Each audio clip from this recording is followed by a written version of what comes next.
আজকে সবাই ফজরের নামাজ পড়ছেন? সবাই পড়ছেন? সবাই পড়েন।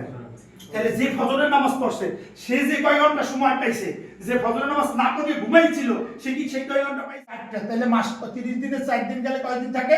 26 দিন। এই 26 দিন তো আমরা কাজ করব 1 ঘন্টা এক বেলা বলছেন, এক বেলা মানে 3 ঘন্টা 4 ঘন্টা। ওকে, 4 ঘন্টা তো নরমালি পারবো।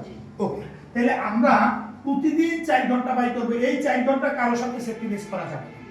এই 4 ঘন্টা হলো পূর্ববর্তী লাইফের জন্য। আপনার লাইফ থেকে আমাকে 4 ঘন্টা সময় দিবেন।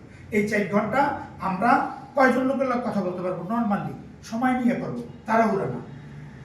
মিনিমাম 10 জন লাগবে, আরো বেশি পাওয়া যাবে 4 ঘন্টায়, কিন্তু আমরা ধরবো 10 জন। মানে কি, আমরা যদি এই পেশায় রেগুলার হইতে চাই এবং এই পেশাটাকে যদি ক্যারিয়ার হিসেবে বাইছে নিতে চাই, তাইলে আপনাকে প্রতিদিন 10টা লোকের বীমা বুঝাইতে হবে। তাতে বীমা হোক না হোক, বীমা হইতে হবে, কিন্তু আমি বলি না একবারও, কিন্তু আপনাকে 10 জন লোকের সাথে কথা বলতে হইবে, এইটা কনফার্ম। এখান থেকে কোনো স্যাক্রিফাইস নেই। এটা কি বলা যাবে? শিওর? তাহলে দেখেন আপনাকে আমি ইনকাম করে দেখাচ্ছি।